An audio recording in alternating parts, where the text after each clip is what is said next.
Hello everyone, life as இல்லத்தரசியில் முந்தா நேற்று Wednesday நாங்கள் கிளம்பி அம்மா வீட்டுக்கு தான் போயிருந்தோம். அண்ட் 250 ருபீஸ்க்கு சில குர்த்திஸ் எல்லாம் வாங்கியிருந்தேன். அதை பற்றின விஷயங்கள் தான் உங்களோட ஷேர் பண்ணிக்க போகிறேன். பார்க்கலாமா? ஸோ மார்னிங்கே ஆல்மோஸ்ட் எழுந்து கிளம்பலாம் நினச்சாங்க. எப்போ நான் கிளம்பினாலும் மார்னிங்னு சொன்னால் ஆஃப்டர்நூன் ஆகிடும், அப்படியே டைம் ஆகிட்டே போயிடும்.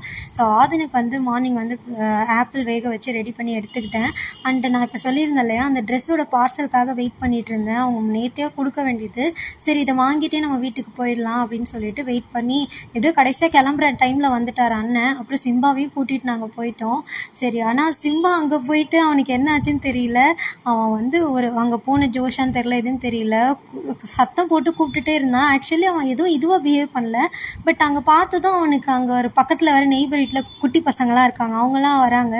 ஸோ அவங்கள பார்த்துட்டு குலைச்சிட்டே இருந்தான். ஸோ நான் ஃப்ரீயாக இருக்கணும்ன்ட்டு அப்படி தான் போனோம். ஸோ ஆதனும் பசங்களோட விளையாடுவான், பசங்களும் பயந்து இருந்தாங்க. ஸோ திரும்ப நான் அவனை கூட்டிகிட்டு வந்துட்டே விட்டுட்டேன். இதுக்கு முன்னாடி சின்ன வயசாக இருக்குமோ அவனை கூப்பிட்டு போயிருக்கேன், அதுக்கப்புறம் கூப்பிட்டு போனதில்லை. அதுக்கப்புறம் அவனை கூட்டிகிட்டு போயிட்டு நானே தனியாக கூட்டிகிட்டு போய் விட்டுட்டு ரிட்டன் வந்து நான் ரேப்பிடோலேயே வந்துட்டேன். அதுக்கப்புறம் தான் இப்போ காட்டுறேன் இல்லையா, இந்த குர்த்திஸ் தான் வாங்கியிருந்தேன். இது என்னோடய ஃப்ரெண்டோட பேஜ் தான், ப்ரமோஷன்லாம் எதுவும் கிடையாது.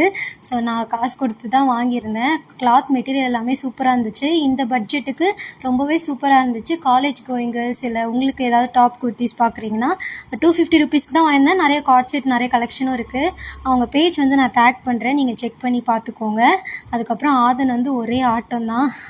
அவர் எப்பவுமே வந்து ஃபஸ்ட்டு கிராண்ட் சைல்டு வேறையா. ஸோ அதனால் எப்போவுமே அவர் வந்து தனி ஸ்பெஷல் ட்ரீட்மெண்ட் தான் இருக்கும். ஸோ எப்போவுமே அவர் ஃபுல் என்டர்டெயின்மெண்ட்டோடு தான் அவர் எல்லோரும் நடத்துவாங்க. ஸோ டே அன்றைக்கி அப்படி தான் போச்சு. ஸோ நேற்று ஃபுல்லாக நான் பெருசாக விலாக் எதுவும் எடுக்கல. சரி, விலாகுக்கு லீவ் விட்டுறலான்னு சொல்லி நேற்று லீவ் விட்டாச்சு. அப்புறம் ஈவினிங் போல் கிளம்பி நாங்கள் வீட்டுக்கு வந்துட்டோம். ஸோ நெக்ஸ்ட் விலாகில் மீட் பண்ணலாம். அது வரைக்கும் பாய்.